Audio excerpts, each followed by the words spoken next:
webinar where we'll be showcasing how IPS Culina are delivering on environmental, social and governance with a 9-point ESG action plan. So I'm joined here today by Barry Harper, CEO of Nvolve Group, and Simon Wooffindin, who's the Health, Safety, Environmental Manager at IPS Culina Group. So you're both very welcome here today, and thank you very much. Thanks, Emer. No bother. So Barry and Simon will be given a really insightful presentation on how IPS Culina Group is accelerating their journey to sustainability, ESG and operational excellence by putting a connected workforce strategy at the core of their business. So Simon will be talking through their 9-point ESG action plan as part of their ESG strategy. So before I hand you over there to Barry and Simon, I'm just going to let you know that we're streaming this live on Crowdcast and also on LinkedIn Live. So I think Simon just dropped off there a second, so hopefully he'll come back to us anyway. But yeah, so you can catch us here or on LinkedIn. So yeah, so I'll hand over anyway now to Barry to have a quick talk through, and hopefully we have Simon reconnecting with us soon as well. So you're very welcome anyway, Barry. Yeah, thank you, Emer. Welcome everyone. And what we're going to, as Emer was saying, hopefully Simon will be able to jump back on here. But what I wanted to try to do was structure the next half an hour or whatever. Like, the purpose of today is really just to share the IPS Culina Group Connected Workforce and ESG Sustainability Strategy document that has been created in partnership with the Nvolve Group.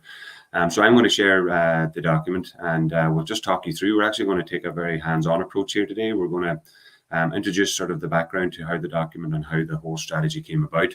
And then I'll get Simon. Hopefully Simon will be able to reconnect momentarily. So Simon will talk you through the actual document itself and what actually is involved in there, and how they're not just creating a document for ESG and sustainability, how they're actually going through sorry, we're just a bit of echo there. How IPS Culina are actually going to live and breathe this document, and how it's actually going to drive forward ESG and sustainability within their own business.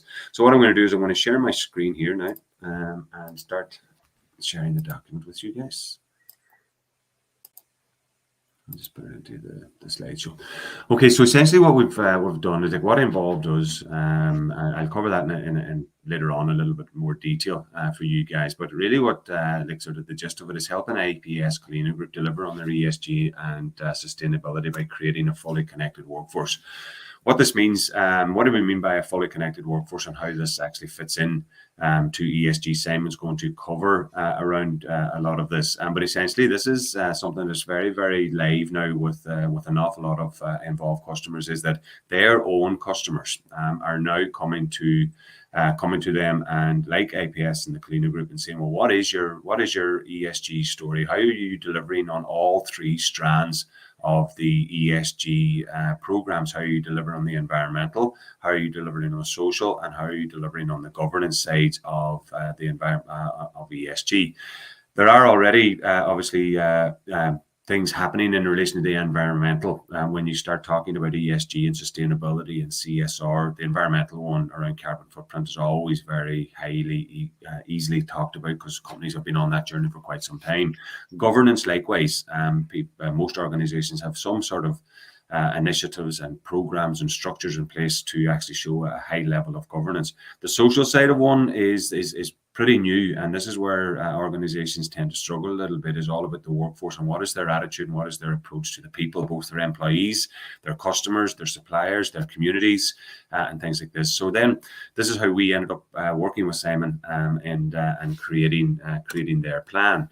So what I'm going to do is I'm going to talk you through the actual document. I'll introduce Simon. Simon, if you want to take a second and just introduce yourself while I just get the PDF document up on screen, and then we'll just take it page by page, and we'll just talk it through for the audience here today. Yep, certainly. Thanks for that, Barry. So, as Barry's already mentioned, I work for a company called IPS, our Integrated Packing Services.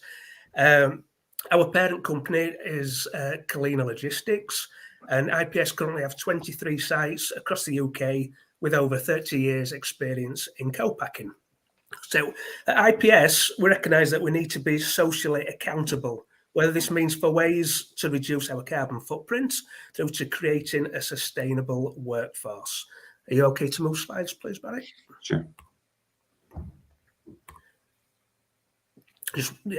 So This is where the environmental social governance model comes in. All right. So our corporate social responsibility, or our CSR, drives the IPS framework for sustainability.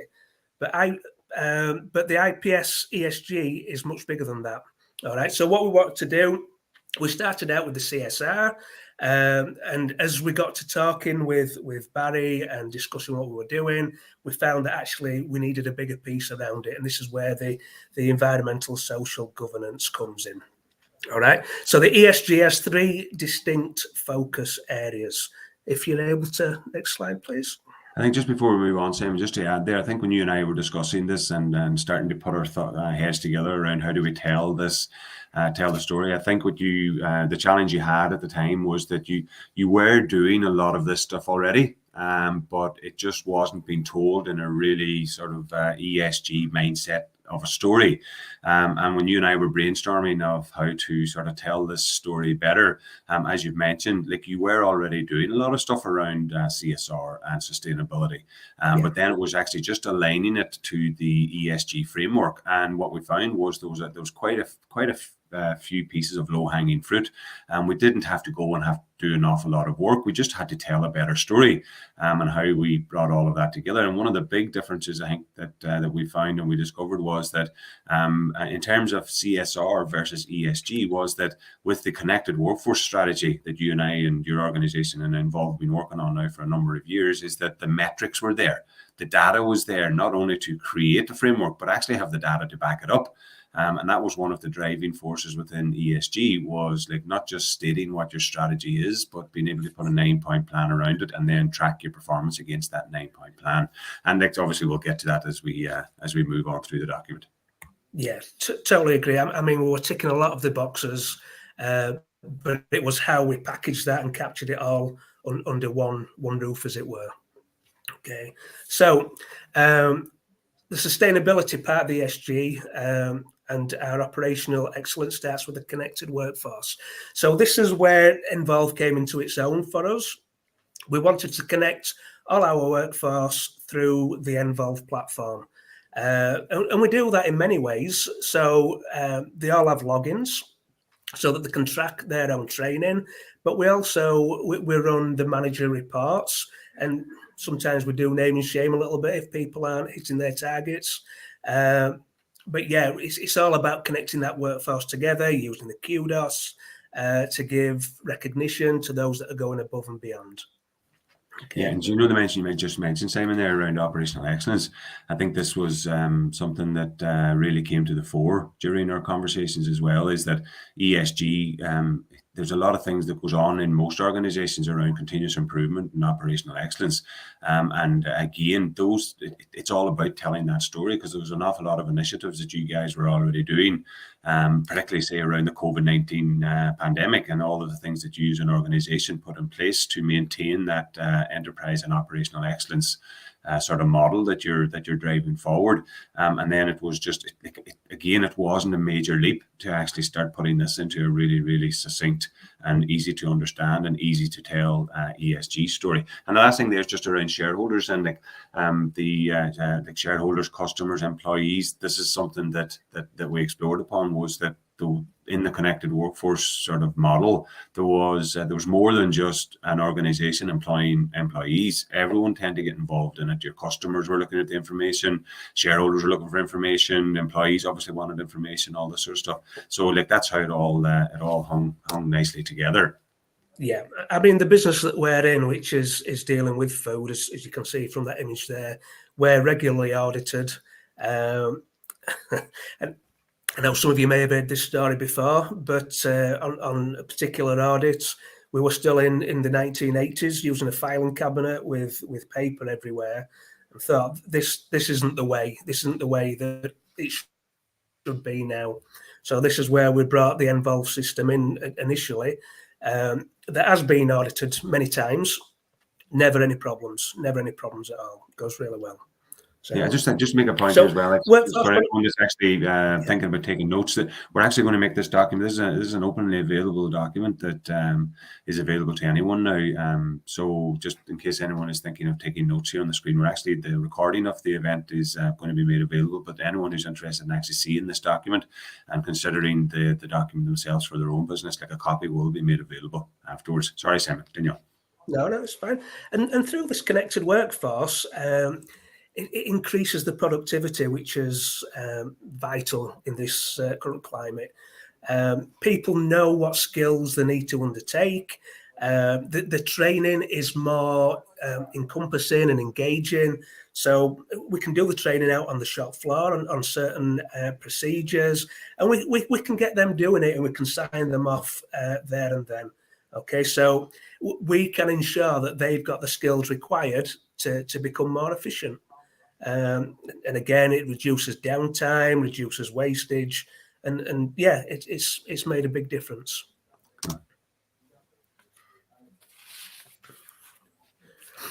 So through the connected workforce, it's helping IPS to get it right first time, every time. So as I said, they've got their skills that they need. We've got the plan for each individual employee. They know where they're heading, they know what skills they need to acquire, and we can track that in a very easy way. And again, it improves that productivity and it improves the efficiencies of the workforce, as I've already said. And through this, again, it's helped us achieve the ISO 14001 around environmental, okay, which were a big tick in the box for us. Next slide, please, Barry. So through these strategies that you can see on the right-hand side, where we've got the big part is the learning development. We're going to go into each of these sections. So we're going to cover human resources, health and safety, which is a big part that I'm involved in, the operational excellence, and maintenance and operations. Okay, next slide, please. I think just to add to that one, Sam, before we go into the individual segments, just it's important to point out that when we were looking at this with you guys, it was very, very clear that although it was yourself who was sort of the internal champion and driving this forward, there was a substantial amount of buy-in then and sort of linkage out to other divisions and functions within the business, because like operational excellence and an ESG strategy and an ESG and a connected workforce program, it goes way deeper. The immediate perception is that it's just HR or it's just learning and development. That is absolutely not the case. Sort of learning and development and HR tend to be sort of obviously central to it because it's a workforce-driven initiative to drive forward ESG.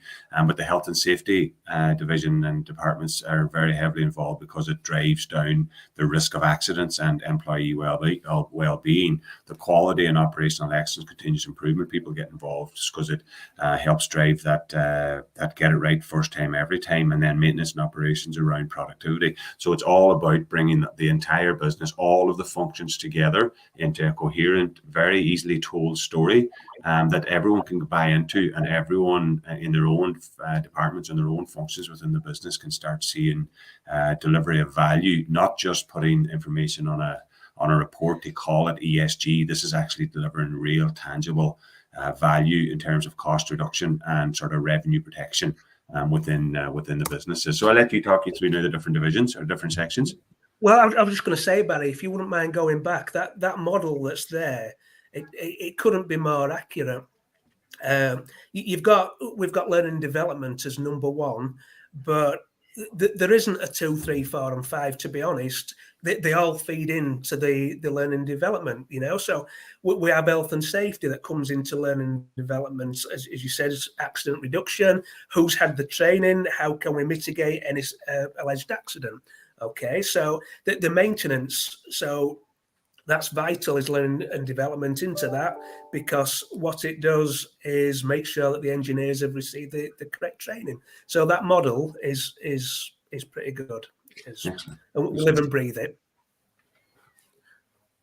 Okay, so ESG and our learning and development. So this platform has helped us to be 100% paperless when it comes to training. Okay, and this helps us again to reduce that carbon footprint. It helps us when it comes to the carbon disclosure project, so we can show that we've put these initiatives in place, and it helps us, like say, reduce that carbon footprint. Okay, but to create a modern and personal continuous learning by experience, the learning environment, and helps IPS make sure that we have the right people for the right job. And I think just Simon, just the one of the things that I know you guys are looking at now a lot is that, especially with the younger workforce coming up through the ranks, through their apprenticeship programs and things like this, like their learning style absolutely is not reading a document that would be sitting in a filing cabinet. That's just not the learning. That's not how they've learned at school. That's not how they've learned at college. And coming into a workforce then to have to start reading binder full of SOPs and work instruction is just, it's just very archaic and very old hat at this stage. So I know you guys are also looking to sort of to digitize all of the work instructions, SOPs and checklists using videos and using things like translations of documents, translations of videos, just to drive forward your DE&I, your diversity, equity, inclusion goals as well, is making sure that it not only is learning development reducing your carbon footprint, it's reducing a substantial amount of your cost, but it's also driving forward your whole inclusivity agenda, so that everyone can get access to the learning in the style and the format that really suits them, regardless of their nationality or their learning style. Yeah, I mean, historically, we have a lot of agency workers that are Eastern European. And to sit them down with a piece of paper in front of them, read through that in English, and then just sign at bottom, we don't know if they've understood it or not. So with the advent of being able to do it through video, we're looking in to incorporate the essential videos to start out with, so they can watch what actually needs to be done. We can take them through that training, so we've got that engagement with them, and then we can film them and sign it off that they're competent. We've got evidence of that. So it's getting that all-inclusive for all nationalities, making sure that they understand, and making it a safe and engaging place to work for them.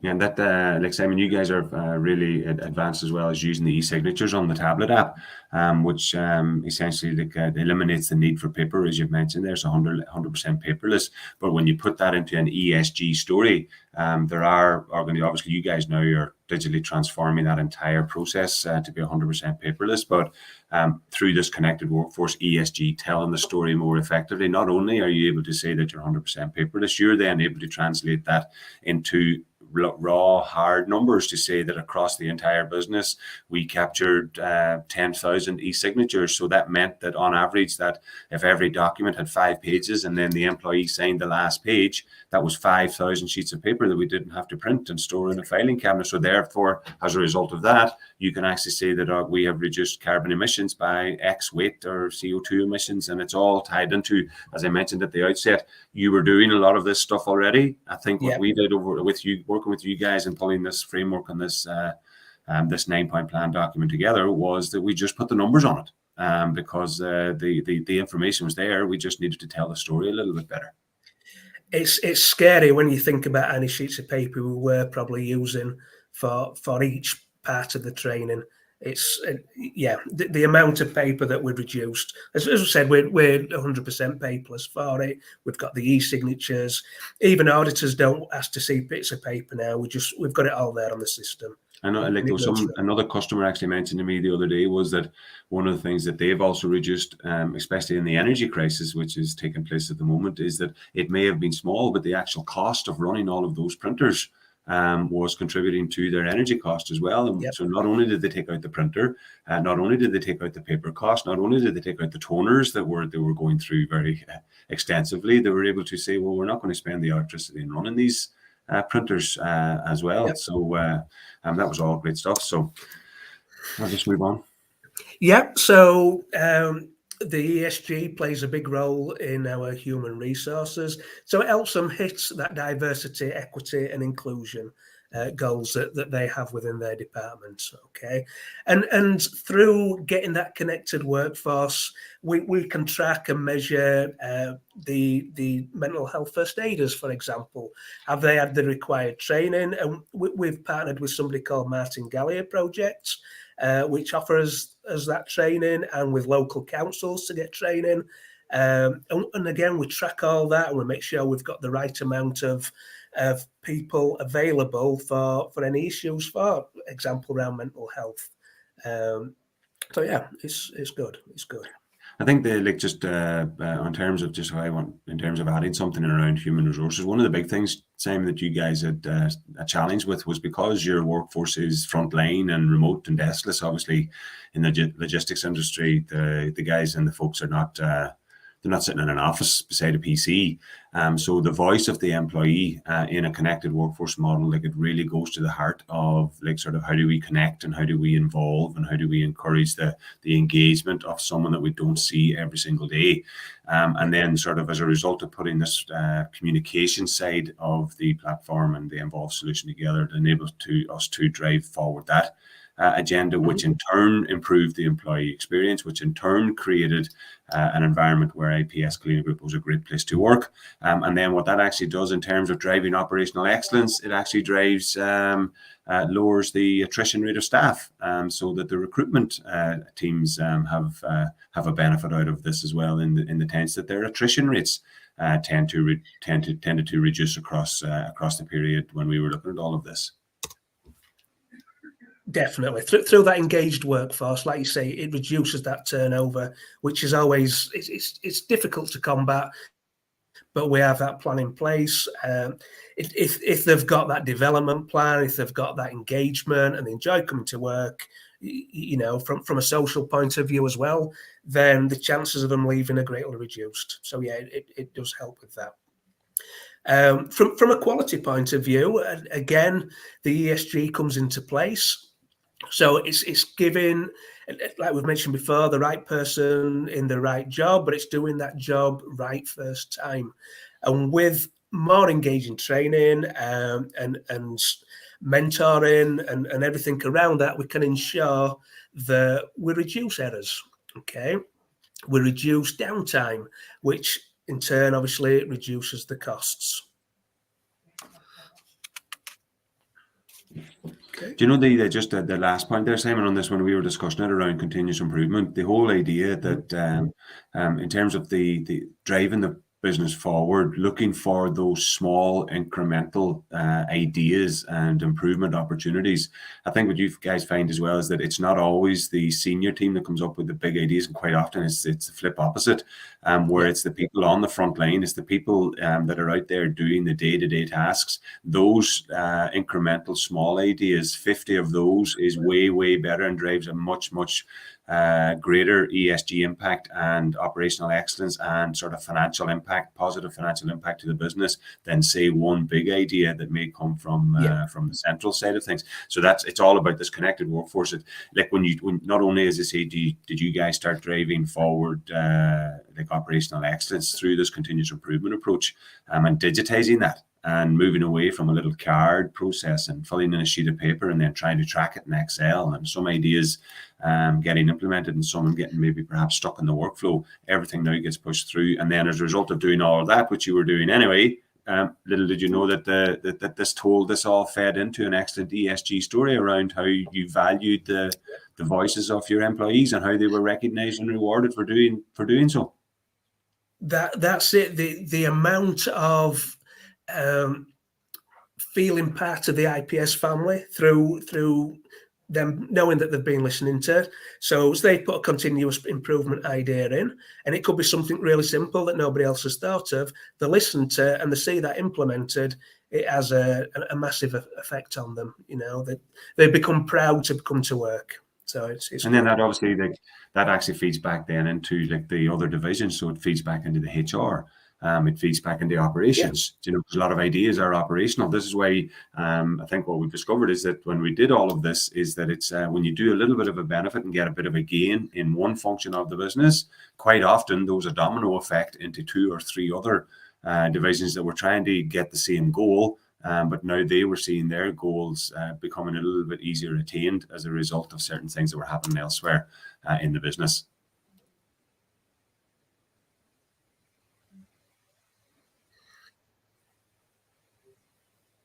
ESG and safety. It's really helped me in investigations, in mitigating any suspect claims that come in.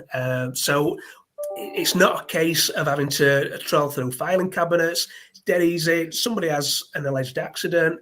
What have they been trained on? What's the compliance? Have they received the right level of training? Well, we've got the video here that shows that they knew what they were doing. And it mitigates that risk. Okay, so and through this, again, like the ISO 14001, IPS have been able to achieve the 45001 in occupational health and safety. And then we've gone that next stage further. And again, this forms part of the overall plan, but we've then been able to win the Royal Society for the Prevention of Accidents Gold Award, or ROSPA Gold Award, in 2022. So again, it's something that we're very proud of, we're very passionate about, and it isn't just about mitigating those accidents, but again, it's about that continuous improvement of health and safety, making it a safe place to work and making people want to come back there.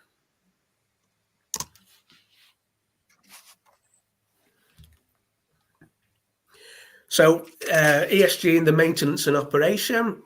So again, through the connected workforce, as we've mentioned, it reduces that downtime, it reduces stoppages, and increases productivity. People take ownership. They're proud to come to work. They're proud of their areas. So they want to keep the machines running. Yeah, they want to reduce the stoppages. They want to reduce that downtime.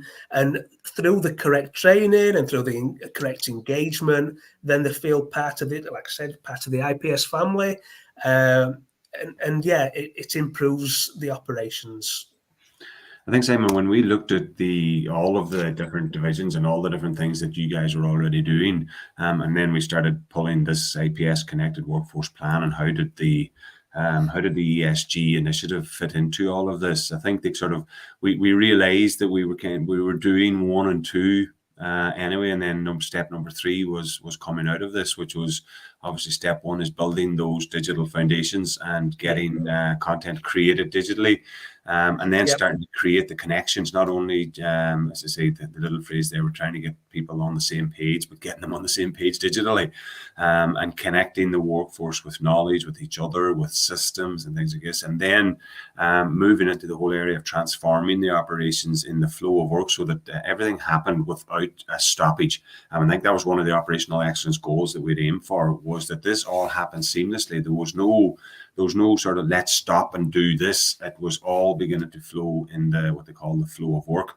where tasks and all of the things that we're trying to achieve were actually just normally becoming part of the culture and becoming part of the everyday journey of an employee, and what their role would be within IPS. So those are the 3 sort of steps, I think, when we built it. But I'll hand it over to you now, just if in terms of our actual 9-point plan that we come up with as a result of all of this work. Yeah, so the 9-point plan, number 1 is deliver a reduction in our carbon footprint. We're doing this, as we've already said, we're 100% paperless when it comes to training. But it isn't just that, it's the electricity, it's the toner, and it's all reducing our carbon footprint. Okay, step 2, enable the development of all our employees equally by delivering a predefined minimum number of hours of personal learning. So through this, we created a work group for each department, each job role, and they have set trainings that they have to achieve. There's timings against those, so we know how much training is required for each of those individuals. Step 3, ensure our diverse workforce has access to knowledge and learning in modern multimedia such as video, text and speech. So again, they can download their app or download the app onto their tablet or phone. They can access their training anytime they want. We're looking at different languages to deliver that in. We've got video, so they can look back and see how they do a job, and they've got them doing that job that they can review. Step 4, ensure a fair and inclusive culture where every employee has at least 1 personal development review. We do that. We use Nvolve for that to carry out the PDPs annually. And everything's there in one place. It all combines, it all links. So if they're wanting to go down a career development journey, we've got all the options there that they can choose from. Step 5, keep our entire workforce, including our frontline and deskless colleagues, up to speed and in the loop. Again, we have the engagements, we have the continuous improvements, we have the kudos. Somebody puts a good idea in, they're listened to, they feel part of the team. Step 6, we've got create a continuous improvement culture where every employee can digitally create improvement ideas to help drive our sustainability and ESG goals. Again, it comes back to that listening to us employees. They put in continuous improvement ideas. We track those, we listen to them, and we can track how many of those have been implemented. Step 7, place employee engagement as a key focus of our business using regular feedback surveys. Okay, so this is something that we're utilising the pulse surveys. So to get feedback, and we've utilised this for the PDPs that we've carried out, and it's looking for how can we improve the process, what would they change, what went well, and again, getting that feedback from the surveys. Step 8, deliver on our goals of diversity, equity and inclusion. Yes, 100%. We've got our HR departments involved with this, ensuring job opportunities and open and accessible to all employees. So we have the ability to advertise internal job roles on the platform, which is a great tool. Okay, so anybody can see any job. And then step 9, build a robust culture where every employee is recognised when they go that extra mile for the business or their community. So yes, we've talked about continuous improvement ideas, but I have to say that the robust culture, we've had to buy more tablets. We've constantly got managers coming and signing out a tablet so that they can train their employees. And it's like a little bit of a competition that goes on. Who can train, who can get to 100% for their team? And it works well. It's before we had to chase people for training, but now they come, they know what they've got to do. It's laid out there for them in black and white. They come and get the tablets on a regular basis, go out and train their teams, which works really well. I think, Simon, just to add to this on the 9-point plan, this is where you and I actually got quite excited when we looked at all of this, because we said that once we started looking into what you guys have been doing for the last 6 or 7 years with Nvolve, is that a lot of these things were just, as I mentioned right at the top of the webinar, was that these are low-hanging fruit. You were already doing a lot of these things. And what we also found was that when you focus on delivering one part of this 9-point action plan, inadvertently almost you were delivering maybe on another part as well. So for example, keeping the entire workforce number 5 up to speed and in the loop, that also tied into number 9, which is building a culture where everyone is recognized, because people, especially in a diverse workforce that's spread over multiple locations, and the frontline and deskless, sometimes they can feel isolated. Whereas if they can get recognized and someone gets a shout out or a kudos or an employee of the month through your internal process, that's all shared then out through your communication channels, so that everyone starts feeling valued by this. And the last thing I'd like to leave the audience with on this one is that this was one of the big differences that we sort of focused on moving from CSR into ESG, because what we found was that because you've been doing this for so long, a lot of these events were already taking place. So it was visible, it was auditable, and it was actionable.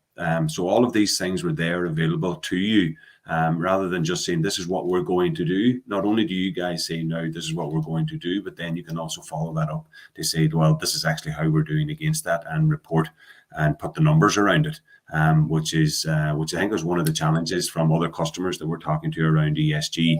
They are doing some of these things, but they struggle a little bit in relation to telling the story, and they're becoming under pressure now from their customers to say, look, you need to be able to tell the story and put this all in in a succinct and easy to understand basis. And then there's an extra layer in this as well, where some very large customers are not only going to their suppliers demanding ESG and sustainability action plans. What they're actually asking their suppliers to do is then go in turn to their suppliers and do the exact same. And then it gets really, really difficult to be able to tell not only your own good ESG story, but convince your customers that you're also embarking on a journey of ESG and then pushing the sustainability story down into the entire supply chain. So hey, it's we're super excited. Like the 9-point plan is it's very succinct, very clear, and it's excellent to be able to work with you guys on that. Just do you want to talk a little bit about IPS in the community, which is kind of a little it's a piece of ESG as well, and what IPS does for the communities in which you operate?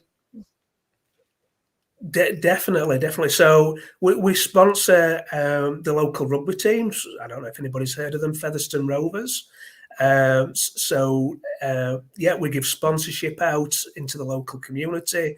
We're part of the Healthy Wakefield Charter Mark, which means that we can access mental health first aid training. We can put events on, wellbeing events through the local council, and we can also offer corporate membership to the local gyms. And then we're big on charity, but one of the big ones that's coming up, so I thought it's worth sharing, that we do every year is the Macmillan. Yeah, so we look at ways that we can support, again, the community and give back. And again, it helps people feel part of that family and part of that engagement.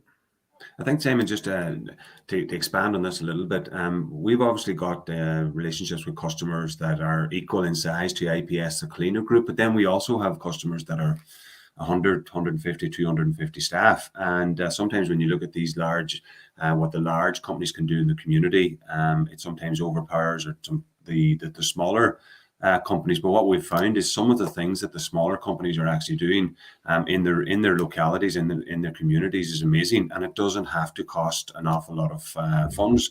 Even, as you say, sponsoring a local soccer team or doing some sort of charity donations and things like this. I think what the objective here is actually to tell that story, is to capture that and to tell that story, because not only are you driving forward your ESG initiatives around the social side of things, but what you're doing is you're creating this, what we call the connections. It's helping create an environment and a culture where the workforce is connected with each other. They're connected to your company, but they're also connected to their community. And then they start feeling prouder, that they actually say, well, I'm proud to work for IPS because IPS does this for the people in my community. Yeah. And then guess what that does? That helps them drive down attrition rate. That creates a better, great place to work. It creates an environment where recruitment becomes a little bit easier. So the point I made earlier on was that when you do one thing and you think ESG and you think one thing in the whole program and the whole framework, the benefit isn't always just in that one thing. It always tipples over into the other divisions and the other functions as well. Definitely. I mean, one of the initiatives that we're currently looking at is charity days, where we release an employee. It's not something that's formalised yet, but we're looking at employees going out and doing a day's work for a local charity. And again, they would go out and represent IPS, and it might be 2 or 3 people that attend that charity and support them. And it gives that feeling of belonging, that they're representing our company, and they come back and they feel as though they've achieved something. Yeah, so that again comes under the social aspect. Yeah. So hey, I think that finishes up the document. But I would like to add here, and I know you don't like blowing your own trumpet here, Simon, and IPS, but I have to say, like, sort of working with you guys has been excellent over the last 6-7 years. And then this document and this exercise that we went through, pulling this document and this framework together, really shone a light on the amazing work that you guys are doing around the whole connected workforce side of things. I know that it sits now at the center of your business, and you not only is the ESG central to what you guys are driving forward in your own initiatives, the business benefit for doing so is exceptionally clear around sustainability, around operational excellence, getting things done right the first time, getting things done quicker, easier, safer, more efficiently, and things like this. And you truly are really the benchmark, I think, for any organization that's thinking about going down this journey and telling their ESG story better they could do worse than and have a look at what IPS Culina Group is doing around all of this. Simon, have you anything to add? Actually, I just want to maybe finish off the webinar just and open it up to a few questions. I just want to run through. Have you anything to add before I flick off the document? Yeah, I was just going to say that it's in bit like you say, it's the heart of our company's ESG. So much so that we have a separate health and safety meeting, a separate quality, a separate training. We're bringing all that together into one meeting, into an ESG meeting with the directors of the company, so they can see where we're improving, where we're at, and where we go to next. Great stuff. Great stuff. Here, just to, I'm going to flick back over to the to our slide deck here. To explain a little bit about Nvolve, if I could take 5 minutes in terms of where this all came about. Nvolve, we've been doing this now for 15 years, and what we've developed is what's called a fully connected workforce model, and what it's helping our customers accelerate their journey to ESG excellence and operational excellence. And the idea being is that we're connecting IPS's workforce and many other companies such as Coca-Cola, Moy Park, Corn Foods, Mondelez, many other companies, with connecting the workforce with knowledge, connecting them with their systems, and connecting them with each other. There's 5 sort of component parts within our methodology and our model. Learning and skills, we've talked about a lot. A lot of connected workforce journeys start with learning and skills, but then you quite quickly expand out around the circle. Employee communication starts getting into the model. Continuous improvement that we've talked about with Simon comes into the model. The employee recognition comes in around people that have been recognized when they do go that extra mile.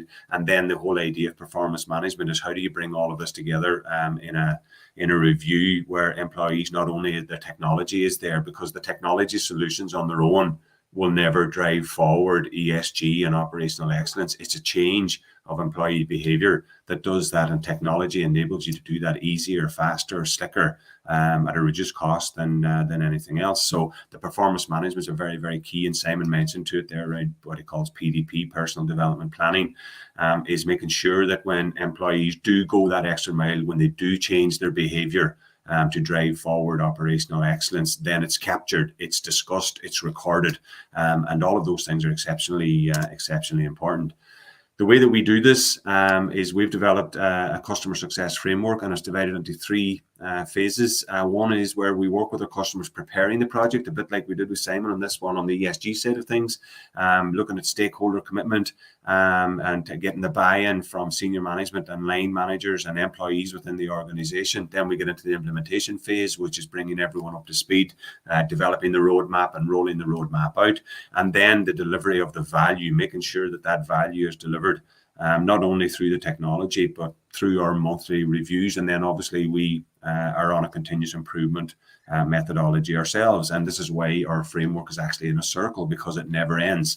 Our engagements, a lot of the times, may start on L&D and skills and capabilities, but then we expand out into the other areas. So each part of the roadmap and the journey of our customers essentially starts a new framework where we run through the model again. And what we do then on a monthly basis is that your customer success manager with an Nvolve, you get a report from Nvolve, this measuring your ESG delivery and value. This actually comes at an individual site level or at a group level. Like IPS has got multiple groups, so there's an overall group report, and then there's an individual site report that measuring exactly the key metrics that are used, then that can be used, can be shared with customers and other stakeholders in delivering all of that.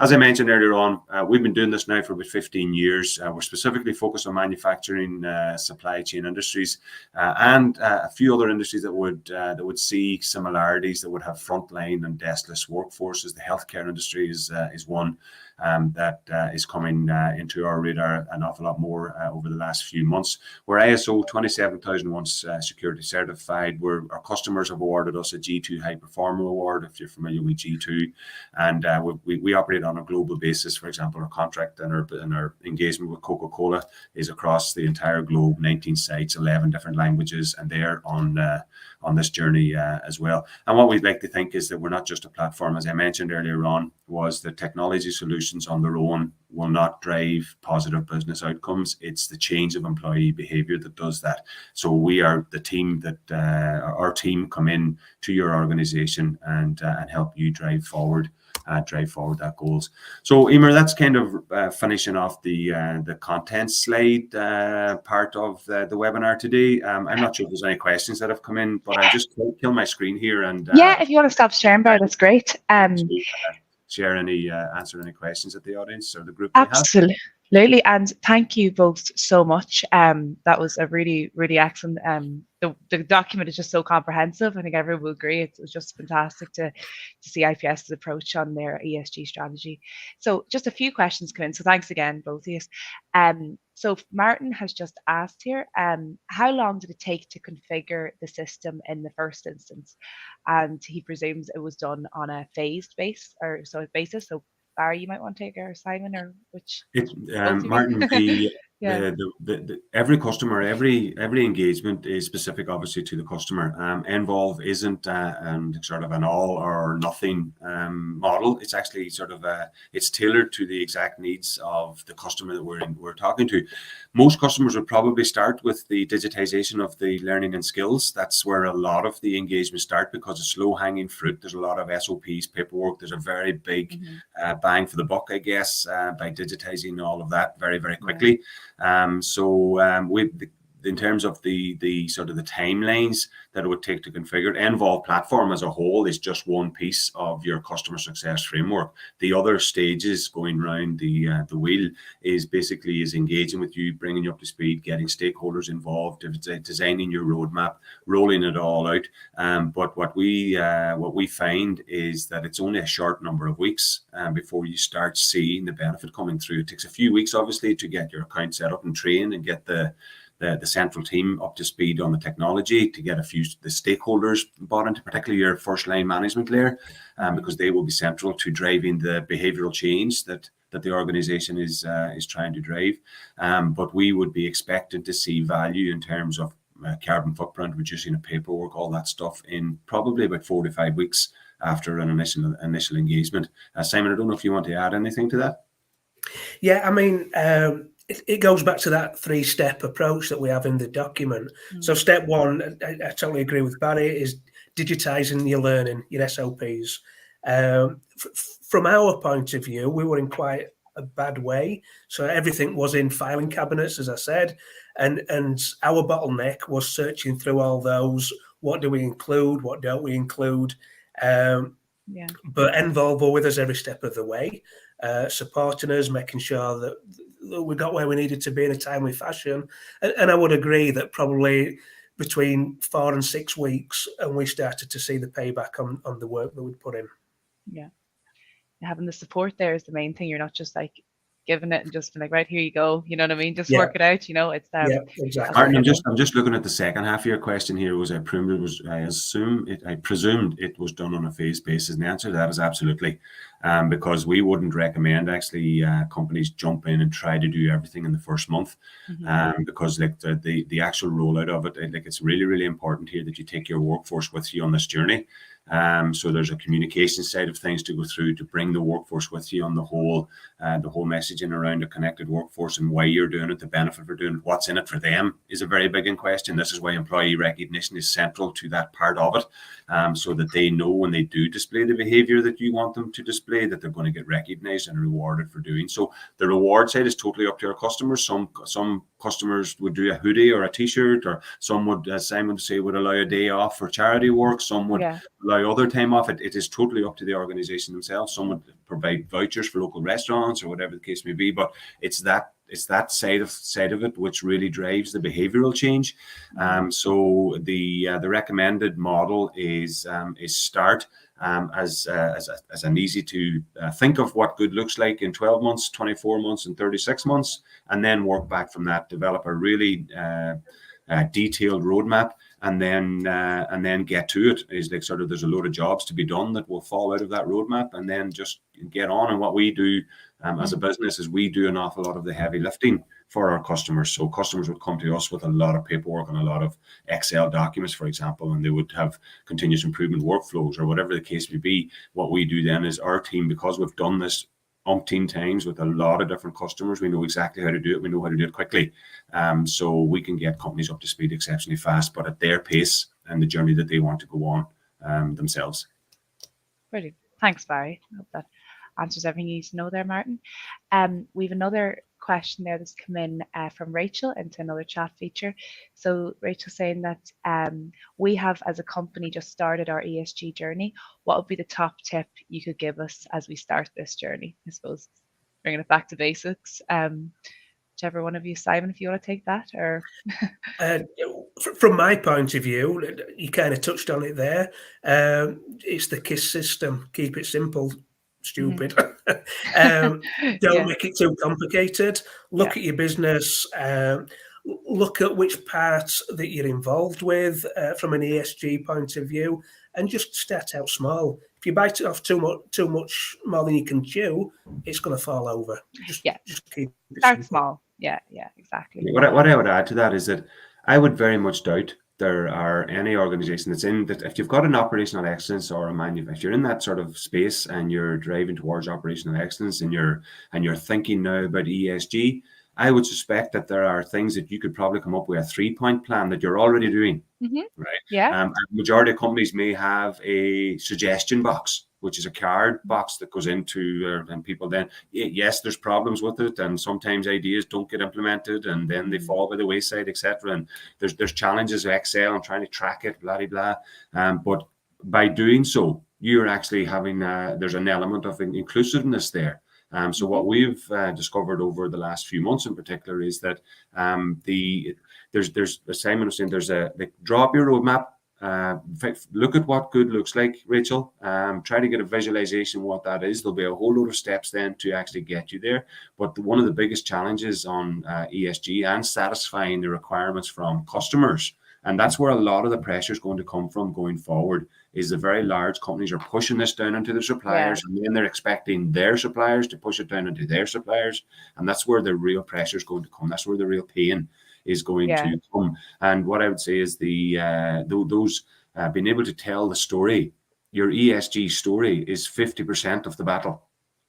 Yes, you can do a lot of activities, as Simon and I found when 8 weeks ago, Simon, I think, just to put a time frame on this, you approached us 8 weeks ago and said, "Hey, could we do something on this?" This is how quickly we were able to knock this thing out and bring this around, So we want, and the reason why we were able to do this is because you were doing it already. And put it into perspective, 2 weeks of that we were waiting on our designer to give us back the document, so it only took us 6 weeks to actually come up with it. Rachel, I would start small, as Simon said, but if you need any advice or assistance, reach out to us, and we'll point you in the right direction and start the ball rolling, perhaps. Perfect. Thank you both. Just have time for one or two more now. So one thing for Barry there from Stephen. So through utilising, I suppose we kind of touched on this through the other questions. So through utilising a solution like Nvolve, how long would it take for a company with a minimal ESG strategy to get to a position where IPS is now? So I think you probably touched on that it doesn't, I think what I got just to add here on that one, like IPS has been working with them, what is it now, 6 or 7 years, Simon, perhaps even more, right? So we started out digitizing learning, then we added in all the other bits and pieces, right?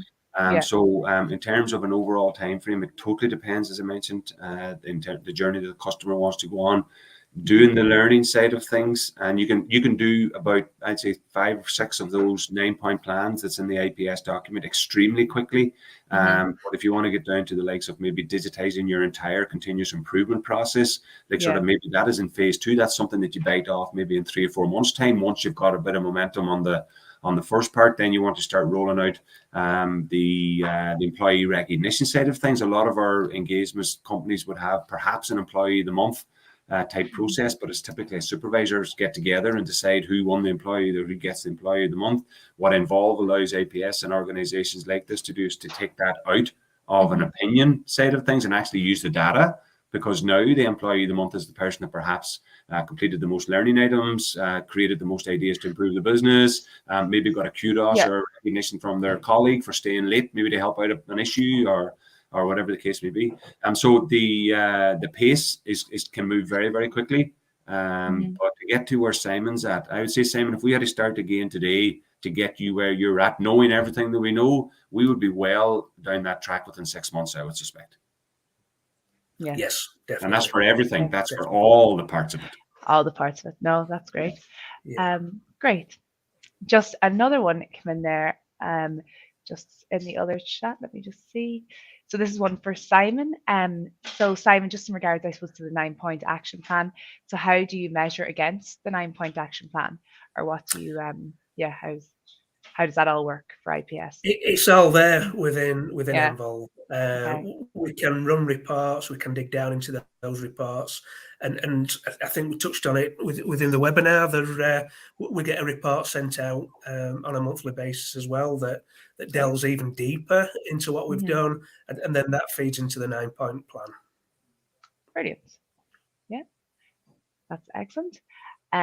Another one just in the chat there then as well from Alison. So how are your customers driving your ESG strategy and goals, Simon? Are theirs also visible to you as a company? Because your customers, do they have their own ESG goals, I suppose, to fulfill, and do they put you under any pressure? If I'm being honest, no, they're not as visible as what we're doing here. Okay.